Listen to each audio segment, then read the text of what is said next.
Hello. Look at that. So let's talk a little bit about how did I get here and why I do what I do. And for some reason, I always ask who I call Abba, which for me is my guide, my spiritual guide, the one that actually, let me turn on the light. I have no makeup on, so this is me being raw. Um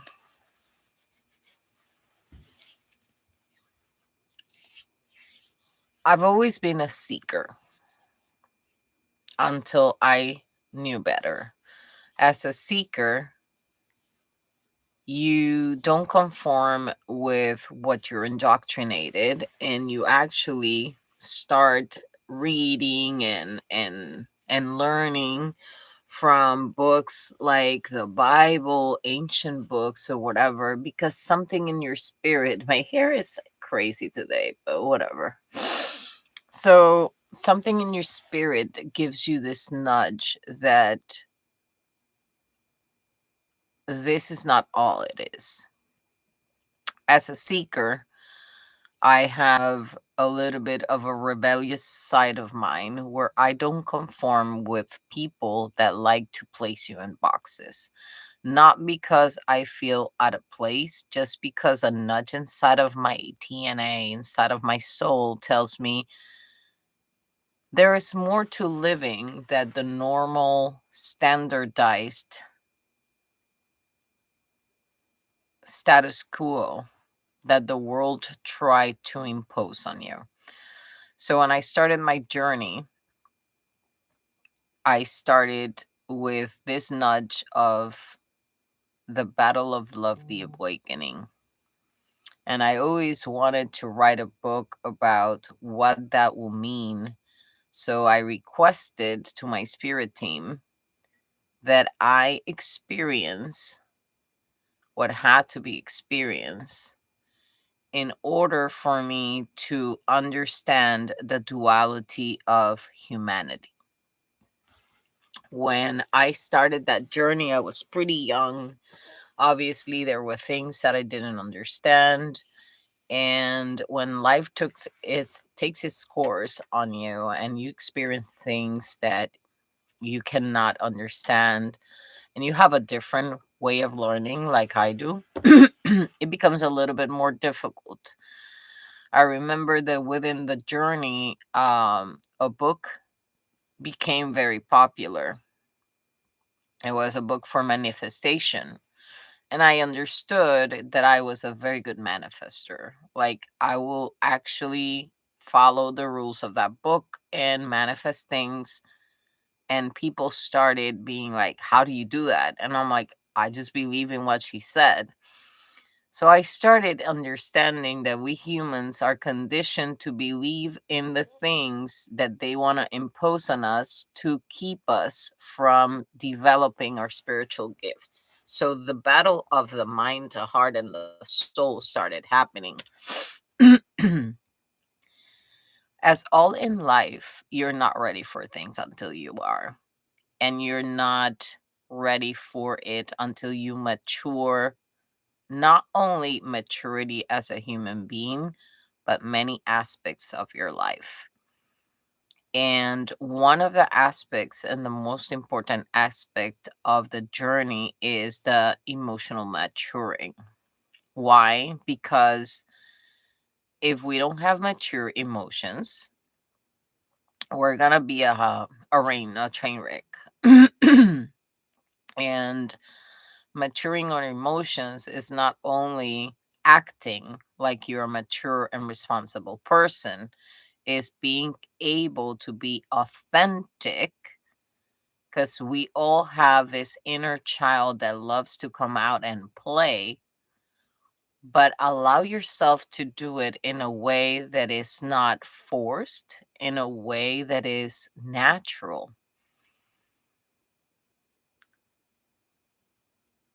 I was a little skeptical and always being open to show my feminine side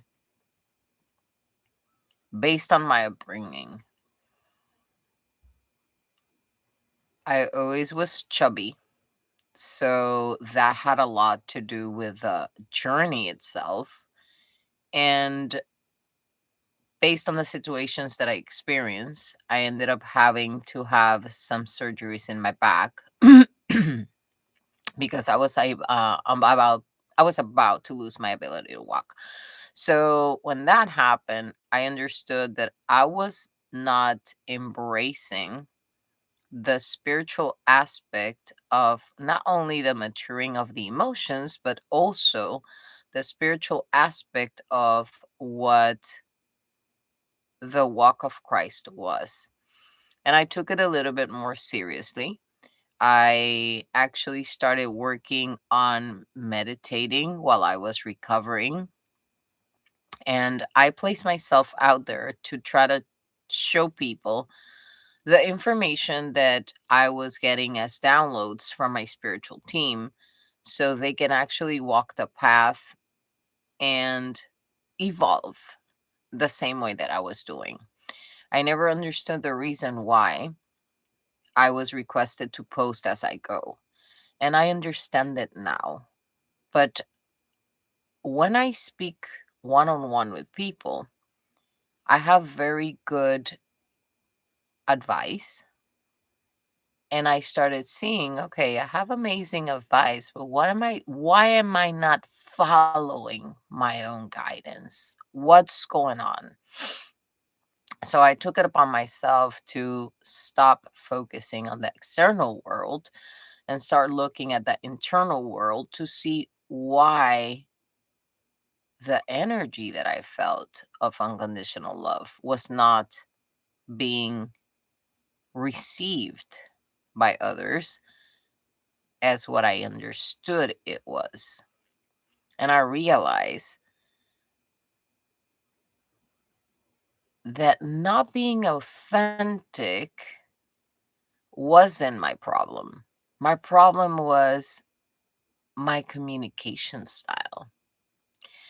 Because when I become passionate about things, it's like I get all excited and I may say things that sound too blunt for people.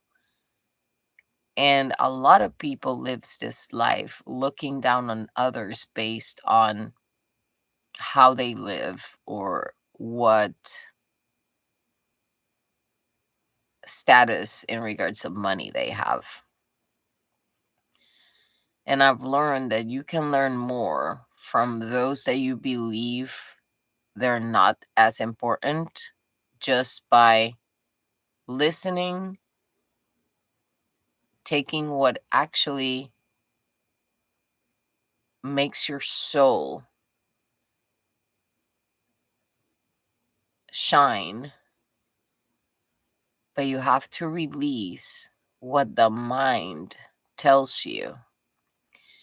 And it's a difficult journey because we have engraved cultural, political, and personalities that were based on the kind of experiences we lived that enables us to think that it's okay to do and be authentic.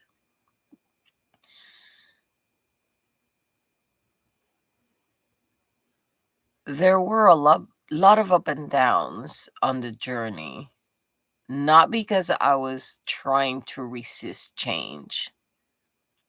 I don't learn like other people learn. I learn from experience. I am visual learner as well as audible learner. So if I'm looking at something and I'm listening about it, I merge the two of them and then I start practicing in small portions what I have been downloading in channelings. So I'm trying to find a way to make sure that when I channel the message, I keep it as raw as the message is coming. Because when you're a channeler, you have to understand that you're only going to be able to channel based on the perception of life you have. Taking that perception of life out of the experience, so the message that comes from your channeled beings is clear and precise, needs a little bit more of living outside the ego, so you don't put your spin into things and you profess or prophesy or express the message raw as it comes. So I was debating with that because I was in the side of my ego dying and my true inner self coming out. So I noticed the dissonance. So I decided to go solo on a journey where it's not that I retrieved from the world, but I disconnected from my old habitual patterns so I can actually enjoy the experience and live it from a purer kind of side of things. So I stopped engaging with the social media aspect of it. And what I was doing, I was just sharing what I was getting. One day I sat down and read 3 of my latest posts and for that time, and I realized my ego was involved in it. And I said, "Hey, this is not the type of message that I want to put out there. Why is my ego trying to force the experience?" And that moment it clicked. The reason why all had to go the way that it went, it was because people need to understand that's gonna happen. And that doesn't mean that you're not a good person. That doesn't mean that you're not fit for the promises of the higher power. What that means is that you are cracking yourself open from the inside out. So the fake and falseness of the ego totally melts away and you can become your true self. In the world where now everything is a like, a post, a share, and subscribe, I found not comfort in sharing. I found a tool that could reach people that nowadays don't sit down and read a book.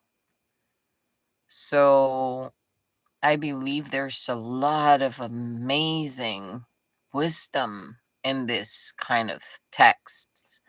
And even if they don't conform with the eyes of perception of specific religion, it is knowledge that is there for a reason. And it's there for a reason because we have a history engraved in our DNA. And that history is always going to nudge you. And that's why you feel uncomfortable. And that's why you feel like you don't fit in, because the knowledge is engraved in you. You just have to remember it.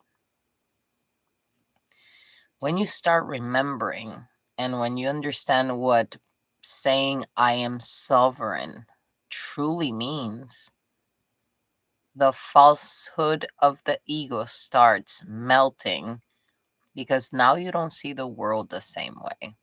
You don't see yourself the same way. You don't see the experiences the same way. And that's where true unconditional love, forgiveness comes. I remember I knew it was all about forgiving, but I didn't know at that time the importance of that saying until I actually felt how uplifting forgiveness truly is. We live in a world that resents anything and everything. And resentment is what keeps you stuck.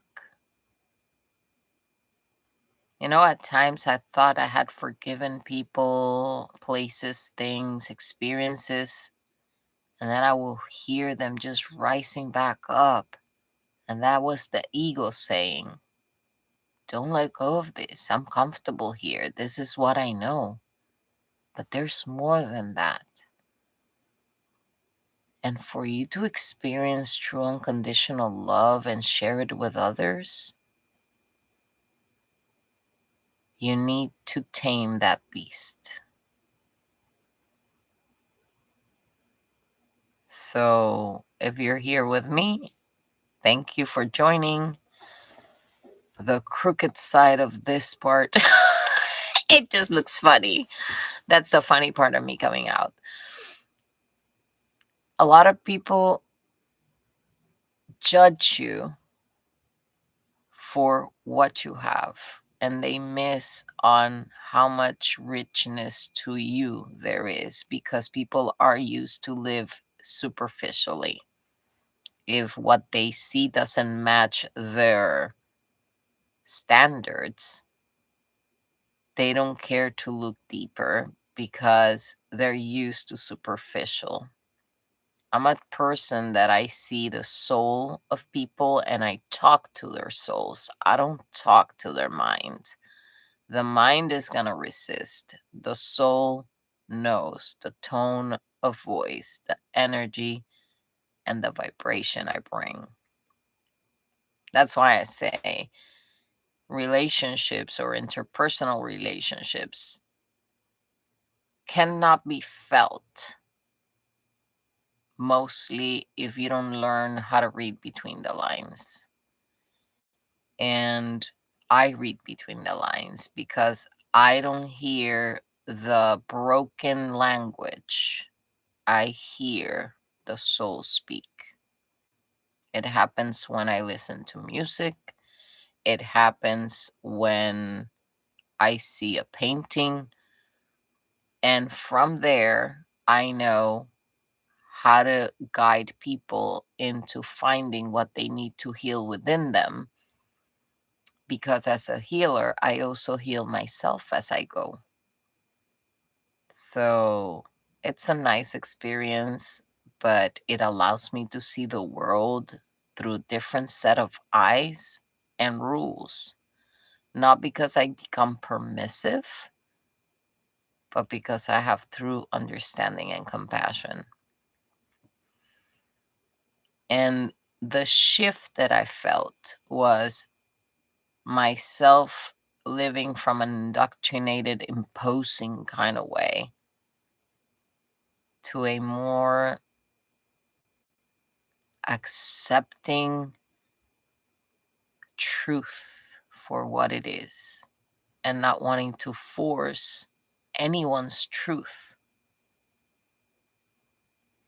to be broken as a glass or an illusion, because for people it could be devastated or devastating to wake up from their lies.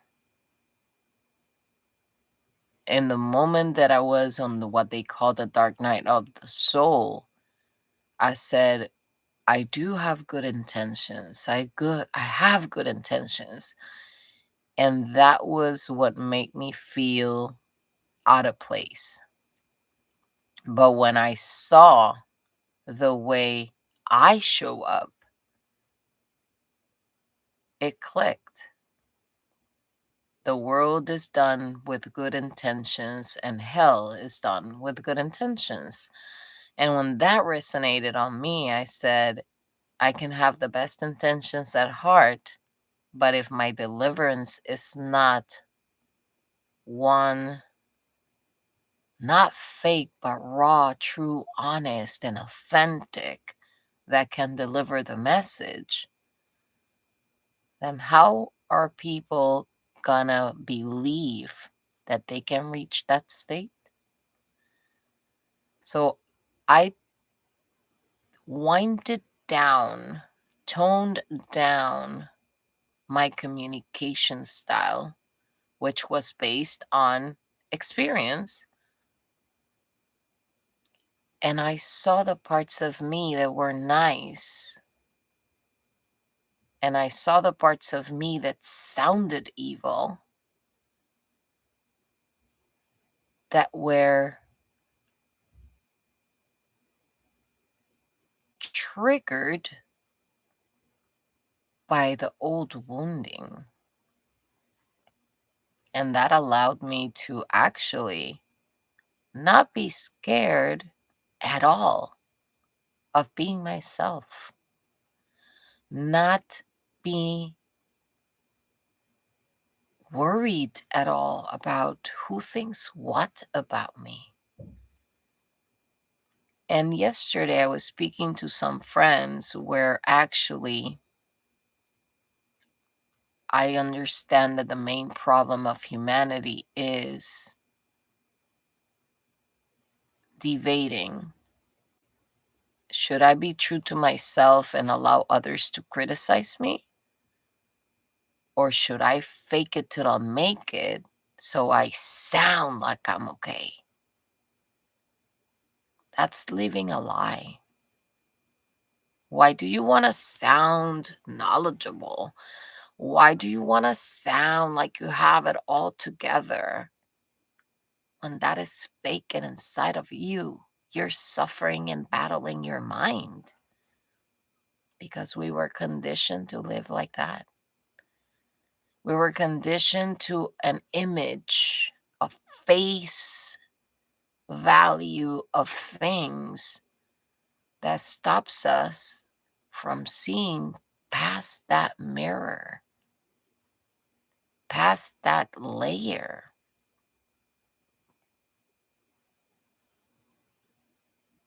Something is coming to me. I remember that I was with a person that I know in a place called L House, and there was this lady that, from the external point of things, she seemed cool, calm, and collected. And there was this guy that seemed to be altered. Obviously, because I am a healer, I said, oh, in plain sight, it looks like he is the problem. But my energy told me that she was. And I was totally right. Not because I wanted to be right, but because the person and I were discussing the situation and she took the lady's standpoint and I took the guy's standpoint. Not because of the way he was communicating, but because of the way I sensed his nervous system was acting from the trauma and manipulation that the lady was putting him through. When I called back into that experience, long story short, the guy was telling her, what else I have to give you in order to get, like, for us to be okay. And acting like so nice, like she was not doing anything and she wouldn't break a plate. And she was so narcissistic in her ways. I'm not saying she was a narcissist because I'm not a doctor. That she actually said some words to him that it triggered right there and then. I said, she's a manipulative person. How do I notice her subtleness in her voice? It's one thing to speak from a place of understanding like I'm doing right now, than to use the sound and language to try to convince another of a lie. And she was using that type of manipulation. She was telling him what he needed to hear so she can get away with doing what she wanted. And I saw her leaving him and going to the bathroom. And the guy's intuition was totally right. She was flirting with another guy at the bathroom, that she was actually flirting with him in the bar. And the other guy noticed because his intuition was telling him that. So when you are within your friend group, I just have one piece of advice for you. At times, people don't want to see you better than them, but they'll use this manipulative tone with you to let you hear what they know is going to keep you at bay. Sometimes friends envy the easiness of your talent. Let's say, for an example, I'm a very charismatic person and I may not know how to play the piano with my 10 fingers, but with one finger, I was able to create some of the music that you hear here. It's not perfect, but I dared to put it out there. It's not well done, but I did it all by myself. So when a person that has gone to the university and has classes and has been in the industry for more time than you have been, probably seeing how easy it is for you to be an autodidact and do stuff, or not being a full musician like they call it and do things better than them, they can feel that. Be careful. Be careful, because even your friends in the same contents of what you're doing can envy you, and they'll give you subtle hints. They'll try to make you doubt what you should do in in different things.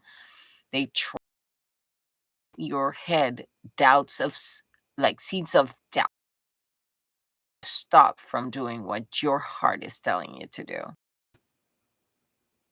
And this is very important because it happens with family, it happens with friends, it happens with everyone.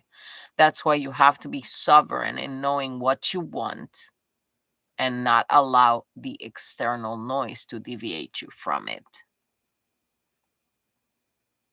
Before, I thought that telling others what I could see from their surroundings was going to help them be more vigilant of the people they allowed within their proximity, without realizing that it was happening to me as well.